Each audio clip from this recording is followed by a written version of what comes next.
Hello. Hello मेरे प्यारे प्यारे दोस्तों, आपका मेरे चैनल में स्वागत है। मेरे चैनल का नाम है रजनीकांत सिन्हा। ये यूट्यूब का चैनल है, समझे कि नहीं? ये चीज समझ लो। ये मेरा लेक्चर नंबर 177 है। वीडियो का थंबनेल है BIT टॉपर इन ₹500। 500 रुपया खर्च करो मेरे दोस्त, और जिंदगी का लाजवाब सुख का भोग करो। और वो है IIT में टॉप करने का सुख, है कि नहीं? मेरे 176 वीडियो लेक्चर्स अपलोड हो चुके हैं, है ना? उनका शौक से जो है अध्ययन करो, है ना? और उसको अपने कमांड में लाओ, हर चीज को रिप्रोड्यूस करो, है कि नहीं? और उसके बाद जो है आगे बढ़ते जाओ। ये 177 लेक्चर है ना? इस सीरीज का नाम है P+M। इसमें प्री डोमिनेंट है फिजिक्स।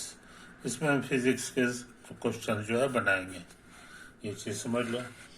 अच्छा, अब जो है हम क्या करने जा रहे हैं सो समझ लो। मान लो यही कोई पाथ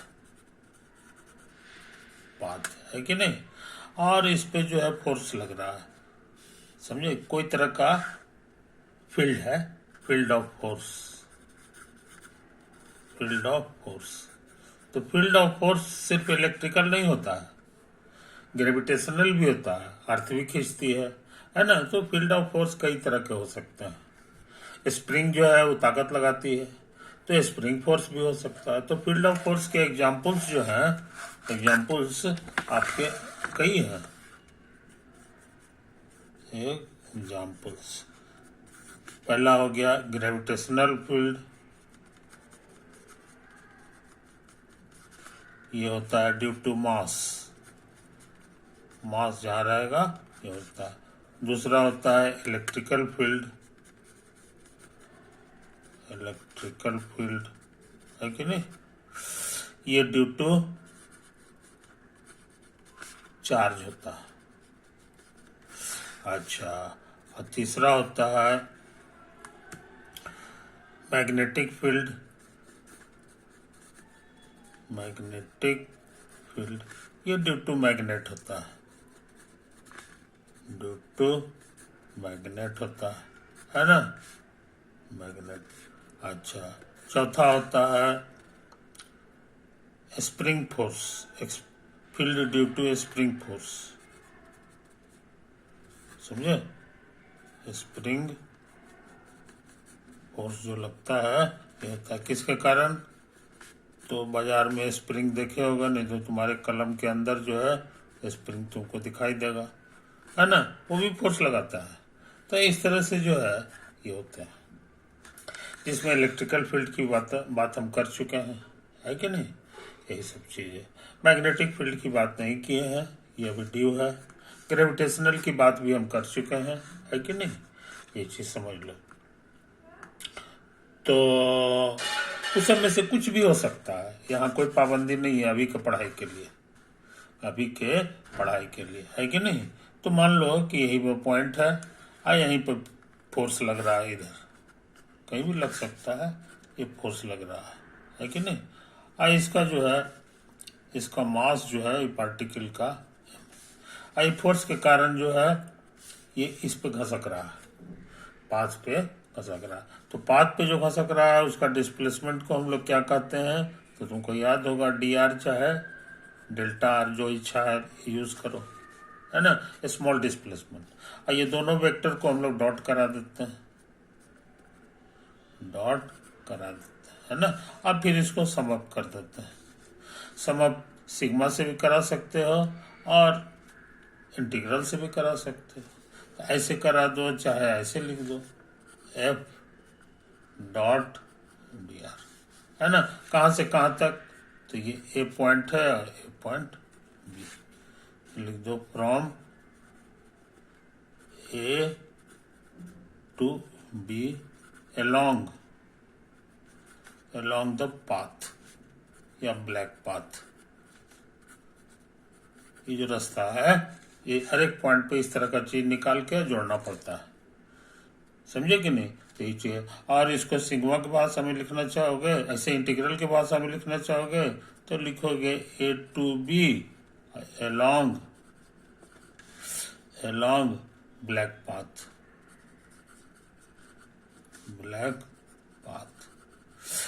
है ना। इसी को कहा जाता है is called the work done,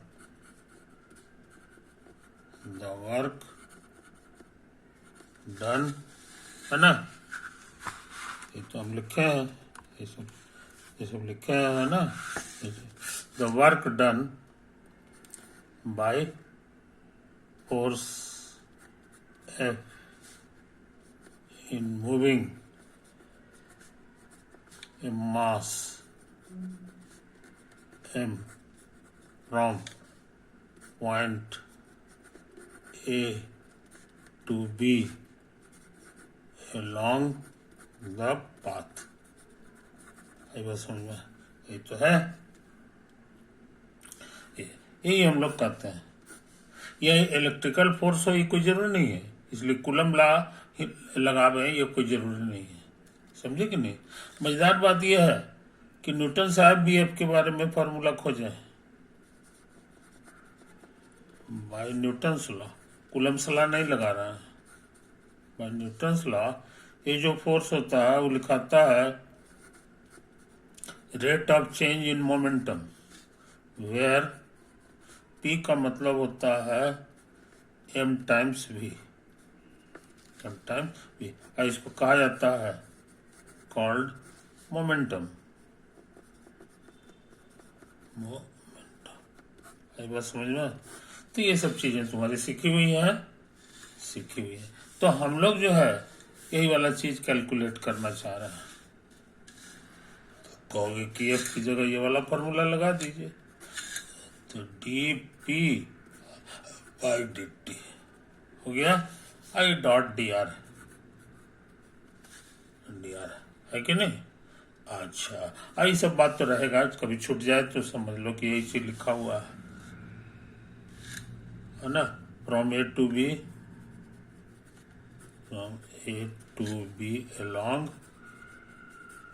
along black path है कि नहीं। अच्छा, अब क्या ट्रिक लगाया गया है सो समझ लो।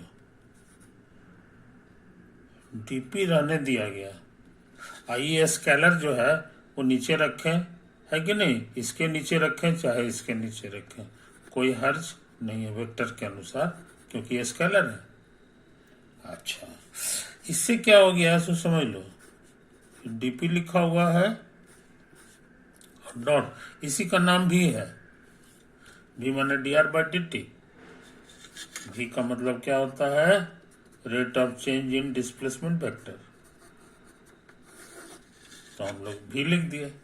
अच्छा, ये सब चीज जो है हम ऐसे से छोड़ दे रहे हैं कि मतलब इसी तरह भर देना, तो भी को हम इधर कर दें और डॉट डीपी कर दें, क्योंकि वेक्टर में कम्यूटेटिव लॉ लागू है, इधर का उधर ए डॉट बी बराबर बी डॉट ए, ये सब चीज इसी तरह उतार दे। भी छोड़ दिए, है कि नहीं। और डी, अब पी क्या होता है ये हम यहाँ सिखा चुके हैं, एम टाइम्स भी हो गया। ये सब चीज उतार दो। ये देखो ये डेरिवेटिव है और यहाँ जो है ना एम है, हम मान के चल रहे हैं कि एम इज कांस्टेंट है, तो डेरिवेटिव को बाहर आ जाएगा, तो भी डॉट एम टाइम्स डीबी हो गया, है कि नहीं। एम स्केलर है और साथ ही साथ कांस्टेंट है, तो इंटीग्रल के बाहर आ जाएगा, तो यही हो गया तुम्हारा भी डॉट डी, समझा। इसको उतार दो, है कि नहीं। अब हम कुछ ऐसी बात लिख रहे हैं जो इधर है। तुमको पता है भी के मॉडुलस को ही हम लोग भी लिखते हैं, और v डॉट v का मतलब होता है इसका लेंथ इंटू कॉस, दोनों के बीच का एंगल, तो दोनों सेम वेक्टर है इसलिए बीच का एंगल 0 होता है, तो इतना हो गया, कितना हो गया, और ये 1 होता है cos 0, तो कहने के माने मॉड भी का स्क्वायर हो गया। और मॉड भी को हम लोग खाली भी लिखते हैं, एरो हटा देते हैं, तो भी लिखो और स्क्वायर हो गया। मेरे कहने का मतलब यह है कि इसमें और इसमें कोई फर्क नहीं है,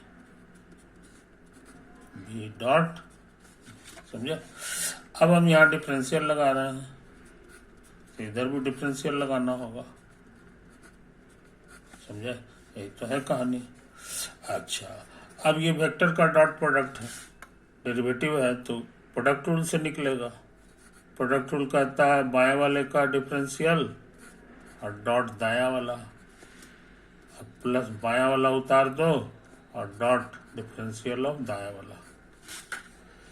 कम्यूटेटिव ला लागू है तो इसका जगह चेंज कर सकते हैं, और इसको सोचते हैं उतार दे,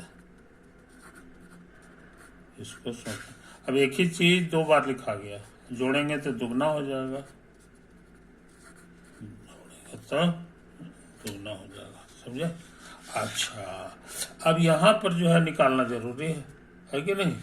तो ये हमारा जो है ये इस तरह का चीज है, d/dx ऑफ एक्स स्क्वायर, तो ये होता था 2x पे 2 पावर नहीं 2-1, यानी कि differential of d/dx of x square बराबर 2x हो गया। इस नियम से डिफरेंशियल ऑफ एक्स स्क्वायर को हम लोग लिख सकते हैं 2x गुना dx। बिल्कुल उसी तरह का काम यहाँ कर दें, तो 2b db हो जाएगा, 2b और db। अब इसको गौर से देखो, 2 कटेगा तो यहाँ हो जाएगा v डॉट dv बराबर v db। खास बात यह है कि इसमें एरो था, इसमें एरो से गायब हो गया है कि नहीं, इस चीज को समझ लो। यहाँ यही वाला चीज लिखा हुआ है, देखो v dv, v dot dv, यहाँ भी v डॉट dv, तो हम सोचते हैं इसका इस्तेमाल कर दें।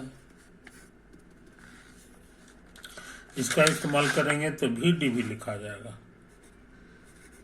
आई बात समझ में, कोई दिक्कत नहीं। अच्छा, और तुम्हारा सीखा हुआ है anti derivative of x dx, तो यहाँ कुछ नहीं है, मतलब x पे एक पावर है, तो पावर का डेरिवेटिव निकालने का ट्रिक सीखे हो, है कि नहीं। इसमें एक पावर जुड़ता है, उसी से भाग लग जाता है, अब प्लस c जोड़ देते हैं हम लोग, है कि नहीं। तो ये तो है, तो x²/2 और प्लस c हो गया। तो हमने यहाँ पे मदद ले लिया था स्टार का, और ये कितना होगा ये भी सीखे। v dv का उसी तरह हो जाएगा v²/2, अब बस हो गया, और क्या। अब कहाँ से कहाँ, A to B along black path, आई बात समझ में। तो यहाँ m उतार दो और इसको लिख दो फ्रॉम A to B, समझे। अच्छा, तो ये क्या हो गया जनाब, से समझ लो, ये m हो गया, और यहाँ पहले ऊपर वाला b पर का लिखा जाता है, तो b पर का वेलोसिटी का होल स्क्वायर। अच्छा, ठीक है ना। अरे राम, ये by2 भी है, by2 हो गया, अब माइनस, अब a पर का लिखोगे तो va का होल स्क्वायर, समझे। इनसे तो आया है, अब क्या करें, अब इसको गुना कर दो, तो हो जाएगा तुम्हारा ½ v का स्क्वायर माइनस ½ va का स्क्वायर, समझे। ये दोनों एक ही तरह का चीज है, उसका डिफरेंस है, तो इसको लोग कहता है कि E एट B और माइनस के E एट A। अब पूछेगा कि फिर के E क्या है, तो के E का मतलब हम लोग समझेंगे ½ और v स्क्वायर, समझे। b पर का निकालना रहेगा तो v लिखा जाएगा, ए पर का निकालना रहेगा तो ये हो जाएगा, है कि नहीं, ये चीज। और इसका नाम है पूरी दुनिया में, इसको कहता है called the kinetic energy, kinetic energy के नाम से मशहूर है। तो तुम क्या सीखे सो समझ लो।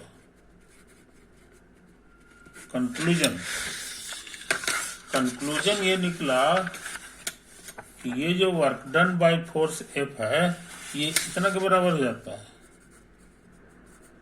Work done by force F in moving charge in moving mass M, ये मास एम था, है ना, अब उसको ए से बी तक ले जाएगा। In moving mass M from A to B along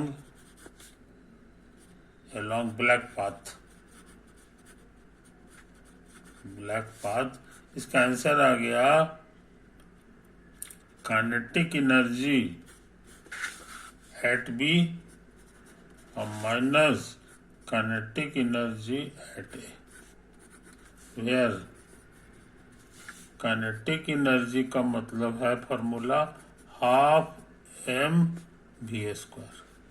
particle का जो मास है, अब पार्टिकल का वेलोसिटी है, वेलोसिटी का स्क्वायर करके मास से गुना करो, 2 से भाग दे दो, उसी को हम लोग काइनेटिक एनर्जी कहेंगे। और ये चीज कैलकुलेट करना है आखिरी पॉइंट पर जर्नी का जो आखिरी पॉइंट है वो से बीच में का हुआ से कोई मतलब नहीं। इसी सेंस में कहा जाता है कि ये जो है ना बड़ा निराला फॉर्मूला है वर्क डन का। बस खाली यहाँ कैलकुलेट करो, घटा दो, तो तुमको फर्स्ट क्लास जो है सो वर्क डन मिल जाएगा। समझे कि नहीं? तो ये जो फॉर्मूला है या थ्योरम है, इसी का नाम है called work energy theorem. Work energy theorem के नाम से पूरी दुनिया में ये मशहूर है। समझे कि नहीं? तो हमको उम्मीद है मेरे दोस्त तुम इसको समझ रहे हो, है कि नहीं? अच्छा अब हम जो है बिना लेट किए हुए एक क्वेश्चन का आंसर करना चाहते हैं। इसको बचा कर रख रहे हैं, जब जरूरत होगा तो फिर हम इसको ले लेंगे। वो क्वेश्चन क्या है सब जरा पढ़ने दो हमको। वो क्वेश्चन है कि a heavy stone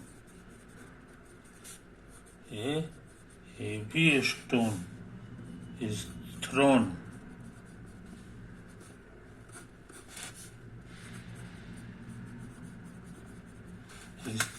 from a cliff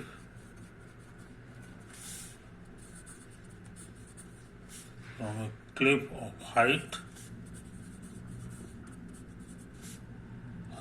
h with a speed v. The stone will hit the ground with maximum speed if it is thrown A vertically downward,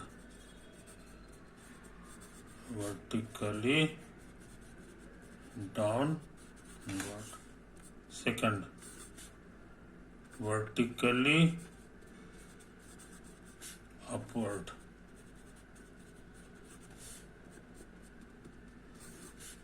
horizontally,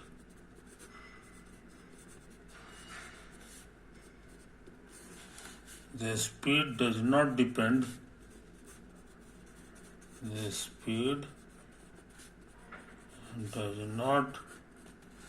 depend on the initial direction,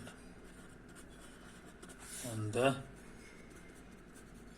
initial direction. समझा? अब answer करना है, answer करना है। तो कहता है एक हेवी स्टोन, भारी स्टोन है, मैंने उसमें कुछ मास भी है, उसको फेंका जाता है। इस थ्रोन फ्रॉम, कहाँ से? From A height of h, जमीन से h ऊंचाई पर एक चोटी है, क्लिप है, वहीं से फेंका जाता है। किस स्पीड से? v स्पीड से, v स्पीड से, है कि नहीं? तो stone will hit the ground, और फेंकोगे तो फिर जो जमीन पे वो टकराएगा। तो हम चाहते हैं कि जमीन पे जब टकराए उसमें मैक्सिमम स्पीड हो, उसका स्पीड से ज़्यादा हो। तो इसके लिए इसको किधर से फेंकिएगा? It is thrown vertically downward, है ना, एकदम सीधे ढप से नीचे गिरा दो। वर्टिकली डाउनवर्ड का माने यही हो गया। कहता नहीं, वर्टिकली अपवर्ड, ढेला को क्लिफ पर तो है ये हो, और ऊपर फेंको। समझे कि नहीं? और तीसरा कहता है कि नहीं, हॉरिजॉन्टली फेंको, तब जमीन पे गिरेगा सबसे ज्यादा स्पीड से, है कि नहीं? अच्छा, एक कहता है कि speed does not depend on the initial direction. कहता है कोई भी डायरेक्शन में फेंको, किसी भी डायरेक्शन, बार बार जो है सेम स्पीड से गिरेगा, है ना? तो यही 4 ऑप्शन है, इसमें से एक सही है, ये हमको करना है। पहले फोटो बना लें। ये मेरा जमीन हो गया, हाँ, यही ऊंचाई है हमारा h, और यही वो छत है जहां से फेंका गया। इसी को हम लोग क्लिप कर दें। ढेला फेंका गया, है कि नहीं? ढेला किधर फेंका गया? तो नीचे ऐसे भी ड्रॉप कर सकते हो, या ऊपर फेंक दो और फिर धीरे से वो आ जाएगा नीचे, है कि नहीं? या टेढ़े डायरेक्शन में फेंको। तो हम अपनी सुविधा के लिए इसको एक डायरेक्शन दे दे रहे हैं, डायरेक्शन दे दे रहे हैं कि ढेला को जो है ऐसे ही करके फेंका गया है, वो ऐसे ऐसे गया है और जमीन पे फिर आ गया। ये तो आया जमीन पे यार, ये तो आया है कि नहीं? ये चीज समझ लो, यही है path of the stone, path of the stone. समझे? पूछोगे कि कौन डायरेक्शन था, तो यही डायरेक्शन में फेंका गया है। अब कितना से फेंका गया है तो वो दिया हुआ भी, तो ये इनिशियल वेलोसिटी हो गया, इनिशियल वेलोसिटी ये भी है इसका, है कि नहीं? डायरेक्शन है तो इसके साथ कुछ एंगल बनाएगा, थीटा बनाएगा, है कि नहीं? तो ये चीज समझ लो, ये चीज समझ लो। इसी पाथ से गया है और यहाँ आया है, तो ये इसका इनिशियल पोजीशन हो गया। ये क्या हो गया जनाब? ढेला का तुम्हारा ये इनिशियल पोजीशन है, इनिशियल पोजीशन, और यहां पर जो है ना, यही इसका फाइनल पोजीशन हो जाएगा, फाइनल पोजीशन, है ना? तो इनिशियल पोजीशन के सामने वेलोसिटी भी दिया हुआ है, इसलिए काइनेटिक एनर्जी यहाँ पर क्या होगा ये बताना आसान है। आई माने इनिशियल, ये हो जाएगा हाफ m, और ये वाला v का स्क्वायर। m है ढेला का मास, यहाँ लिख दो, let m be the mass of the stone. है बात समझ में? कोई दिक्कत?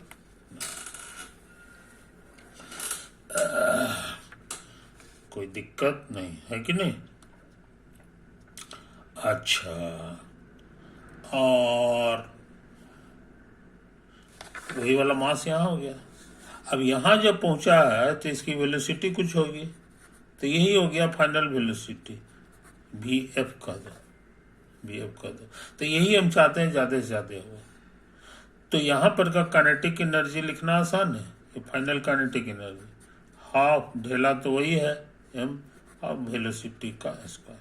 तो काइनेटिक एनर्जी का फॉर्मूला सिखा दिया है, यही होता है kinetic energy permanent, half m v square, है कि नहीं। इसको लोग रट जाते हैं, ये जीवन भर याद रहता है, ऐसा नहीं है ऐसे।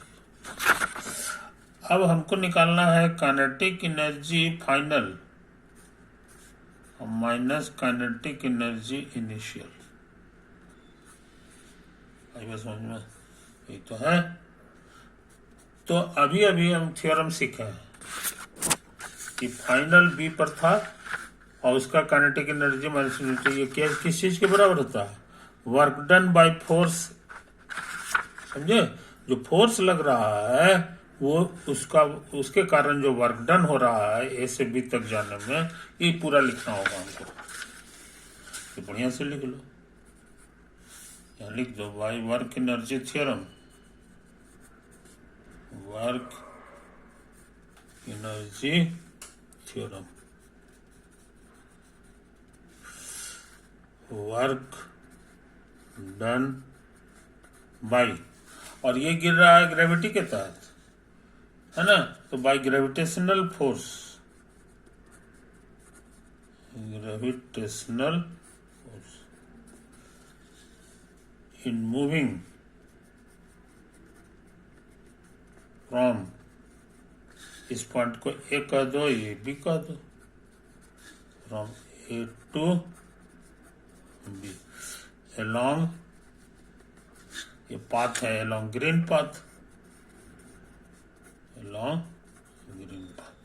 वर्क एनर्जी थ्योरम का ही कहना है कि इतना होगा, कोई दिक्कत। अच्छा, अब ग्रेविटी वाला फोर्स क्या है तो तुम समझ लो। ग्रेविटी वाला जो फोर्स लगता है उसका फॉर्मूला होता है G और गुना m1 गुना m2 और बाई दूरी का स्क्वायर, डी स्क्वायर चाहे आर स्क्वायर, है ना। ये आ गया, ये किसको कौन खोजा था, तो ये इसी का नाम है Newton's law of gravitation, law of gravitation, समझे। अच्छा, एक और लॉ हम लोग खोजे थे चार्ज के संबंध में, उसका नाम था कूलम्स लॉ, कूलम्स लॉ। उसका कहना था कि फोर्स इतना होता है 1/4πε0, और उसके बाद Q1 Q2 और बाई बीच के दूरी का स्क्वायर। आई बात समझ में। कूलम्स लॉ के बारे में हम सीखे थे कि ये कंजर्वेटिव होता है, कंजर्वेटिव यानी इसको पाथ से मतलब नहीं है, समझे कि नहीं, नॉट या independent of path, independent of path, ये हम लोग सीखे थे बड़ी मेहनत करके। और ये वाला दोनों मिलता जुलता हुआ इक्वेशन है। आर स्क्वायर यहाँ भी है, यहाँ भी है, ये कांस्टेंट है तो यहाँ भी कांस्टेंट है, और यहाँ मास के जगह पे चार्ज है, इसलिए दोनों very similar,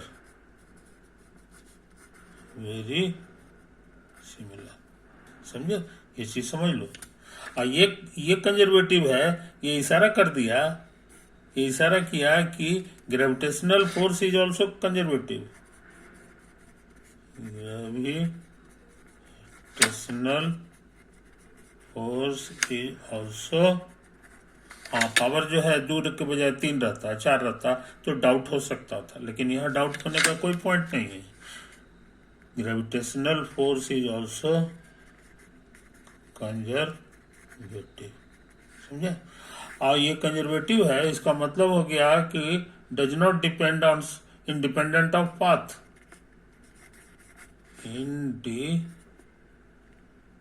independent of path. आई बात समझ में, कोई दिक्कत नहीं। तो ये बहुत इंपॉर्टेंट चीज सीख गए।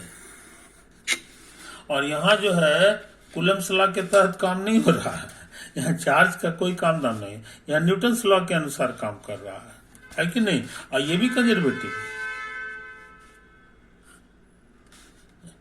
इट इज फॉलिंग अंडर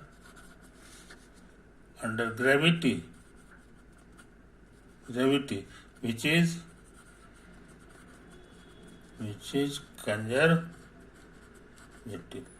समझे, ये चीज हम लोग सीख चुके हैं।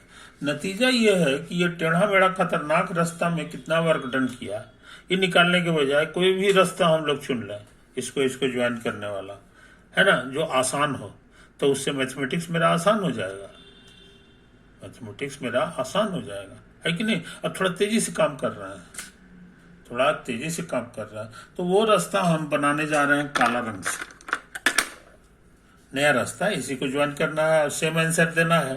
तो हम लोग ऐसा करें, एक रास्ता ये पसंद कर लें, यहाँ आप फिर ऐसे पसंद कर लें, और दोनों का वर्क डन निकाल के और उसके बाद जो है सर जोड़ दें, तो टोटल हमारा हो जाएगा, है कि नहीं। तो ये कैसे निकलेगा, इसका ट्रिक हम लोग जान गए। इधर ही कितना फोर्स लग रहा है ये बताना आसान है, ग्रेविटी के तहत वो mg लगता है, आई कांस्टेंट है, और कितना दूर जाना है तो h दूरी जाना है। तो इसीलिए वर्क डन हम लोग जान गए, वर्क डन बराबर हो जाएगा mg और गुना h और गुना cos 0 डिग्री, क्योंकि दोनों का डायरेक्शन सेम है। तो कहने के माने यहाँ वर्क डन mg h हो गया, बस समझे कि नहीं। अब इस रास्ता पे वर्क डन बताओ, तो कहोगे कि इसमें भी धरती इधर खींच रही है mg और डिस्प्लेसमेंट इधर हो रहा है, इसलिए यहाँ लिखाएगा mg और गुना ये और cos और कितना 90 लिखाएगा यहाँ पे, और cos 90 0 होता है, याद रखो, तो ये 0 बन गया। इसलिए अब हम तेजी से आंसर लिखें, mgh यहाँ हो गया, ये 0 हो गया, तो कहने के माने mgh ना हुआ, कुछ समझे, कोई दिक्कत नहीं। तो हम लोग जल्दी से आंसर लिख लें, जल्दी से आंसर लिख। यहां पर आया है हमारा हाफ m v फाइनल का स्क्वायर, और ई वाला आया है हमारा हाफ m और v स्क्वायर, अब बराबर इतना। अब ये दोनों को बढ़िया से कैलकुलेट करोगे, mm कटेगा तो और 2 को उधर भेज दो, तो इतना बराबर हो गया, ये v स्क्वायर बराबर प्लस 2gh, और इसका रूट कर दोगे तो v मिल जाएगा, है ना। तो ये इंडिपेंडेंट हो गया, है ना, इसलिए 4 नंबर हो गया, क्योंकि इसको थीटा से कोई मतलब नहीं है,